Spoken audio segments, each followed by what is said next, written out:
Selamat siang, Anda sedang menyaksikan live breaking news bersama saya, Siska Mawaski. Kampanye hari kedua pada Rabu 29 November masih dimanfaatkan oleh Capres Anies Baswedan untuk menemui masyarakat. Kali ini Anies bertolak ke wilayah Bandung, Jawa Barat untuk menjalankan sejumlah agenda. Ketua Tim Kampanye Daerah Anies Caimin di Jabar, Haru Suwandaru menerangkan, agenda Anies dimulai pukul 9 pagi tadi di Pangalengan. Anies menemui para petani dan peternak di lokasi pembibitan kentang di Desa Sukamanah dan MTKPBS Pangalengan. Kedatangan Anies ini pun langsung disambut oleh para simpatisan serta para petani setempat. Dalam kesempatan ini, Anies terlihat mengenakan caping atau topi anyaman bambu yang dipakai oleh petani. Selesai menemui para petani, Anies bertemu dengan para relawan hingga berdiskusi dengan para mahasiswa. Anies mengungkapkan dalam pertemuan dengan para petani, dirinya menerima keluhan soal pupuk. Tanya itu, Anies juga sempat menyinggung soal program food estate. Menurutnya, dana dalam program tersebut justru diterima oleh korporasi. Sementara itu, Caimin dijadwalkan menghadiri Kongres Pemuda Perubahan pada pukul 7 malam nanti di Convention Hall Smesco, Jakarta Selatan. Kemudian berlanjut pada konsolidasi pemenangan Amin yang dihadiri anggota parlemen dari fraksi PKB di Ancol Beach City Mall, Jakarta Utara. Sebabnya di hari kedua ini kami sengaja datang ke Pangalengan, bertemu dengan para petani. Kami menyampaikan pesan bahwa persoalan pangan adalah persoalan prioritas utama kami.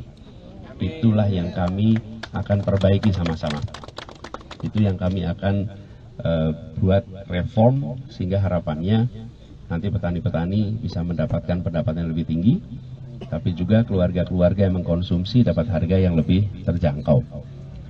Kemudian ngobrol tadi dapat banyak masukan, nanti kita bawa untuk agenda perubahan kita. Itu sih yang kita obrolin, gitu ya.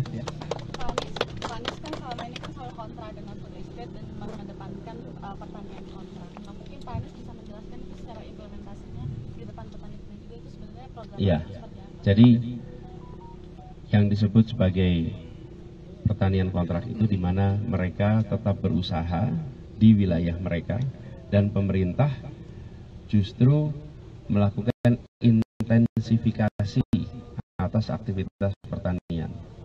Jadi sentra-sentra pertanian yang sekarang ada itu dijadikan sebagai mitra. Bisa BUMD, bisa BUMN, bisa swasta, tapi pemerintah menyiapkan regulasinya sehingga memungkinkan produk pertanian mereka itu langsung bisa diambil oleh masyarakat yang membutuhkan lewat badan-badan usaha itu. Kami melihat cara seperti itu akan lebih adil karena mereka yang selama ini berpuluh-puluh tahun memang memproduksi pertanian. Kalau kita melakukan food estate, maka dana kita itu justru diberikan ke tempat yang baru, ke tempat yang dikelola oleh korporasi.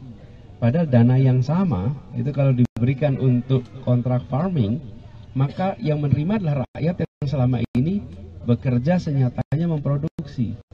Jadi itulah kenapa kita memilih melakukan kontrak farming, supaya anggaran negara bukan malah dibuat ke tempat yang baru, tapi justru memberikan kepada mereka yang... Download Tribun X sekarang, menghadirkan lokal menjadi Indonesia.